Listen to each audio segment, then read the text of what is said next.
Good morning, everyone. I'm Anna Korsen, Deputy Director with Full Plates, Full Potential, and a member of the Hunger Free Maine Coalition. It's an honor to be here today to celebrate the grand opening of the Preble Street Food Security Hub. To Mark and the entire team, congratulations on this incredible achievement. You've built something that will truly change lives in our community, a place where Mainers in need can find hope and dignity in the face of hunger. Today, as you've heard, 1 in 8 Mainers, including 1 in 5 children, don't have consistent access to food. 1 out of 5. I'm incredibly thankful that a place like the Food Security Hub exists to help our community in a time of need. But Maine is in a hunger crisis. And let me be clear, hunger is growing, and it is an intentional policy choice. Organizations like Preble Street and the partners who fill this food security hub with action and care are doing heroic work. But they cannot meet the growing demand or carry this burden. Emergency food providers should be the last line of defense against hunger, not the first.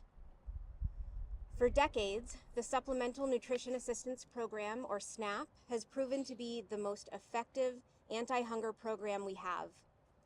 It helps put food on the table for over 170,000 Mainers. And it's an economic driver, supporting rural communities in Maine and generating $1.50 for every dollar in SNAP spent. Farmers rely on it, grocers rely on it, businesses and communities rely on it. Families, kids, older adults, and working people rely on it. And right now, because of the ongoing federal government shutdown and the administration's unwillingness to release emergency funds, the USDA has instructed states not to issue November SNAP benefits. For hundreds of thousands of Maine families, that means their grocery budgets could vanish overnight. They will have to decide whether to pay rent or buy food, pick up their prescriptions or buy food, put gas in the car to get to school or work, or buy food. And even after making those impossible choices, people in every community will go hungry and lose even more financial stability. This is more than a temporary crisis. It's a preview of what's to come as a result of H.R. 1, the federal administration's budget reconciliation bill. In exchange for extending tax breaks for billionaires, the federal government cut billions in funding for SNAP and Medicaid, shifting the cost of benefits to the state of Maine for the first time in SNAP's history. Unless Maine can find a way to cover the cost or reduce the penalties, hundreds of thousands of Mainers will once again face an uncertain future long after the shutdown has ended, one with bare tables and empty plates. This is unacceptable. But it's not inevitable. There are clear actions that our policymakers on both sides of the aisle can and must take to protect our communities. To those in Washington, negotiate to reopen the government. Fulfill your legal obligations and ensure SNAP benefits are distributed to those in need. And if this can't be done, to our members of Congress, we ask you to stand up for your constituents.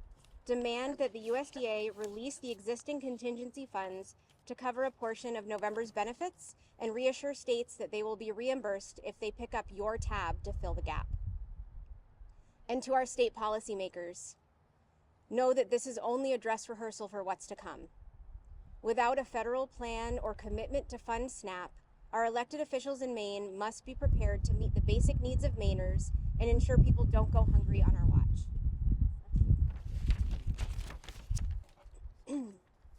It is unacceptable for children, seniors, and families to go hungry due to a failure in leadership. If our members of Congress refuse to act, it's time to return to the State House. Call for a special session and address this impending hunger crisis head-on. Hunger shouldn't be up for debate.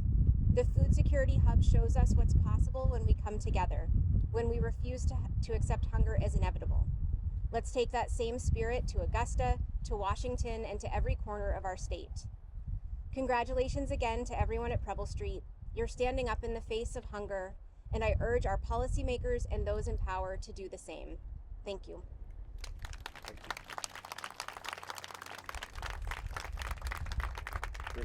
Thank you, Anna.